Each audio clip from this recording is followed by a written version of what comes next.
नमस्कार दोस्तों, मैं आरती प्रियदर्शनी आज आपको एक लघु कथा सुनाने जा रही हूँ जिसका शीर्षक है पहचान। मेरी यह लघु कथा अमीर और गरीब के बीच की खाई को दर्शाता है, तो सुनिएगा।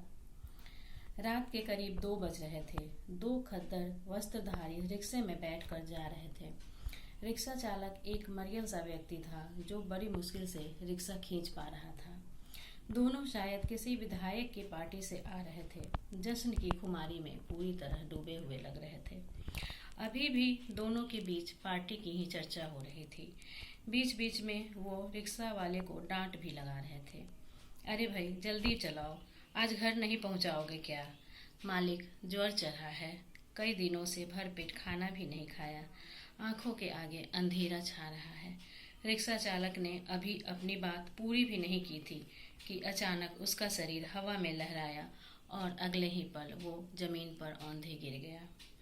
दोनों रिक्शा सवार गिरते गिरते बचे।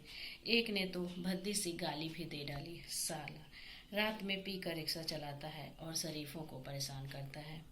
वो और कुछ कहते इससे पहले सामने से एक नौजवान आता हुआ दिखाई दिया। हाथ में बोतल और लड़खड़ाते कदम उसकी असलियत बयान कर रहे थे। दोनों अभी उसे पहचानने की कोशिश ही कर रहे थे कि वह नौजवान मुंह के बल गिर पड़ा। उन दोनों ने अब रिक्शे वाले को छोड़कर उस किशोर के पास भागे और उसको सीधा लिटाया। अरे, यह तो मंत्री जी का लड़का प्रकाश है।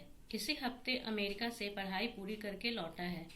कल मीटिंग में मंत्री जी ने इसकी पहचान देश के भावी समाज सेवक के रूप में करवाई थी, लेकिन यह यहाँ इस तरह। पहला अभी अपने दिमाग पर जोर डाल ही रहा था कि दूसरे ने सफाई पेश की। अरे, मंत्री जी का लड़का है, एक तो कोमल बदन, ऊपर से फॉरेन रिटर्न। अब इतनी रात में पैदल चलेंगे तो क्या चक्कर नहीं आएगा? मंत्री जी की ऐसी भी क्या समाज सेवा कि अपने बच्चों के खाने पीने और घूमने फिरने का ध्यान भी ना रख सके। थोड़ी देर के लिए अपनी सरकारी गाड़ी ही दे देते तो देश का क्या घट जाता भला। चलो इन्हें घर पहुंचा दें, वरना इनके घर के लोग बेटे के इंतजार में भूखे ही सो जाएंगे। इतना कहते हुए दोनों ने पीठ पर प्रकाश को लादा और मंत्री जी के घर चल पड़े। इधर सुनसान सड़क पर रिक्शा वाला जीवन की अंतिम सांसें गिन रहा था। पत्नी बच्चों को लेकर अभी तक इंतजार कर रही थी कि कब वह आए और चूल्हा जलाकर बच्चों को कुछ खिलाए, लेकिन